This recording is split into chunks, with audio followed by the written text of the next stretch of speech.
Hello friends, ऋषि creation में आप सबका स्वागत है। आज की कहानी चुड़ैल की दूसरी खौफनाक कहानी। जब एक छोटा सा गांव उम्रेड, जहां आमतौर पर शांत और सुनसान, इस गांव में पहले कुछ समय से एक हलचल हुई थी। इस वीरान गांव के बाहर तालाब तरफ एक चुड़ैल का साया है। गांव वालों को लगा कि उन पर प्राचीन शक्तियों का कोप से वो गांव स्थापित होगा, क्योंकि तालाब के पास आज तक कोई गया वह दूसरे दिन उसके शरीर के टुकड़े मिलने लगे और पुलिस वालों को उन लाशों का कत्ल के कोई सबूत भी नहीं मिल रहे हैं। बताया जाता है कि गांव के बाहर 2 किलोमीटर ये तालाब एक खौफनाक जंगल से बिछा हुआ है और वहाँ के लोग दिन भर अपने कामों में इतना बिजी रहते हैं कि दिन के उजाले में भी वहाँ तालाब सुनसान रहता है। लेकिन कुछ लोगों का मानना है कि वहाँ एक चुड़ैल का वास है, क्योंकि लोगों ने अक्सर वहाँ उल्टे पाँव वाली चुड़ैल को उनकी तरफ अजीब से हंसी से घूरते हुए देखा है और वो चुड़ैल कुछ ही पल में गायब भी होते हुए देखा है। अब शहर के लोगों को इस गांव के बारे में कुछ भी पता नहीं। एक दिन की बात थी।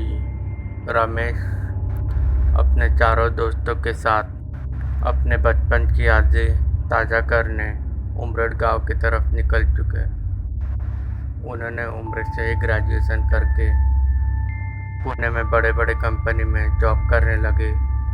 लेकिन चारों दोस्तों ने मिलकर प्लान बनाया कि इस बार हम अपने बचपन की यादें ताज़ा करने के लिए उमरेड जाएंगे।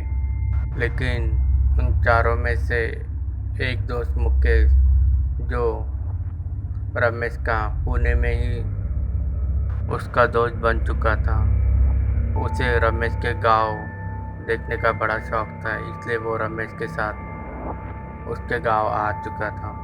अभी रमेश ने अपने दोस्तों के साथ उमरेड की हरियाली का मजा और उमरेड के अच्छे अच्छे प्लेसेस दिखाए। उन्होंने अपने कॉलेज भी विजिट किए, अपने सर से भी बातें किए। तभी मुकेश का कहना था कि गांव के अंदर तो बहुत से तालाब हैं, कोई ऐसा तालाब नहीं जहां हम एकदम जोरों से मस्ती कर सके और शराब भी पी सके। तभी रमेश ने कहा कि गांव के बाहर एक तालाब है जहां कोई आता जाता नहीं। हम शाम को वहीं जाएंगे और शराब भी पिएंगे और एंजॉय भी करेंगे।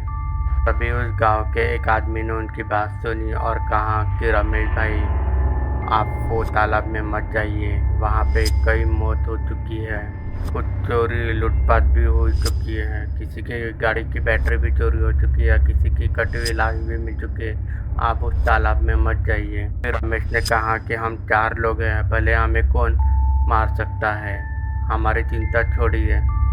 कभी कभार ऐसा हो जाता है कि लूटपाट करने वाले आ जाते हैं, लेकिन हम 4 लोग हैं, हमें कुछ नहीं होगा। रमेश के ओवर कॉन्फिडेंस के वजह से वो गाँव वाला और ज़्यादा कुछ नहीं कहा। रमेश अपने चारों दोस्तों के साथ रात होते ही वो सुनसान जगह पे निकल गए। जब वह रात ढलते ही तालाब के पास पहुँचे, तब उन्हें अजीब सा महसूस होने लगा। मुकेश को वहाँ पे बहुत घबराहट होने लगी। मुकेश को लगा कि यहाँ पे किसी नेगेटिव एनर्जी का साया होगा। तभी रमेश ड्रिंक निकाल के चारों दोस्तों के साथ ड्रिंक करके कार तेज गानों का आवाज़ करके उछल कूद करने लगे। तभी रमेश का एक दोस्त तालाब में नहाने के लिए जैसे गया, वैसे ही वो तालाब के अंदर डूब चुका। वह बाहर निकलने की कोशिश ही कर रहा था, तभी उसे किसी ने ऐसा पकड़ के रखा जैसे कि वो तालाब के बाहर आ ही नहीं पा रहा था। वो धीरे धीरे पानी के अंदर जाके डूब के चिल्लाने की कोशिश करने लगा। तभी उसके साथी उसके हाथ पकड़ के बाहर खींचे तो उसके हाथ रमेश के हाथ का कटा हुआ हाथी आ गया।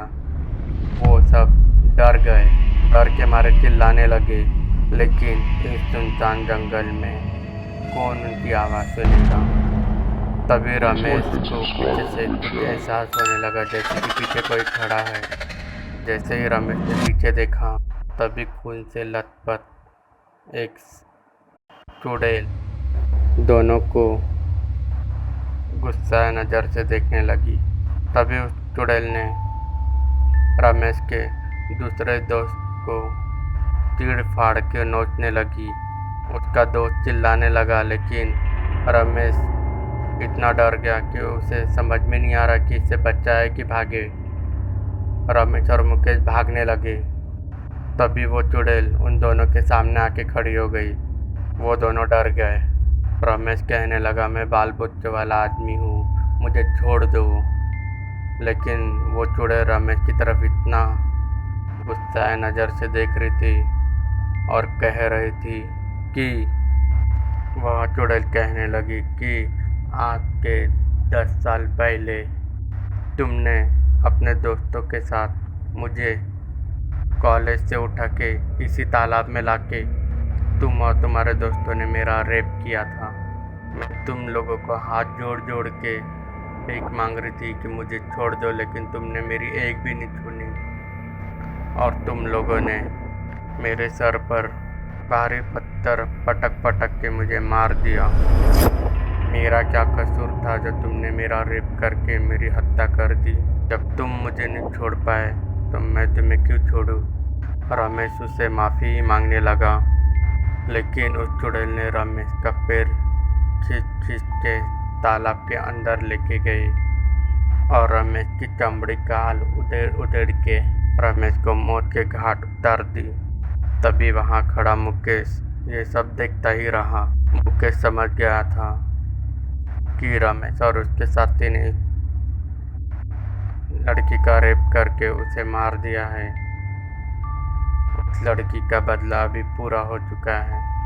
तभी मुकेश वहाँ से जा ही रहा था, तभी मुकेश ने पलट के दोबारा उस तालाब की तरफ देखा कि वो चुड़ैल अभी भी उसकी तरफ मुस्कुराते हुए अजीब नज़रों से देख ही रही थी। लेकिन मुकेश बिना घबराए वहाँ से निकल गया और उस चुड़ैल ने मुकेश को कुछ नहीं किया। आज भी वहाँ कोई तालाब की तरफ जाता है तो उसे वो चुड़ैल दिखाई देती है। क्या आप लोग मेरे साथ वहाँ पे चलोगे?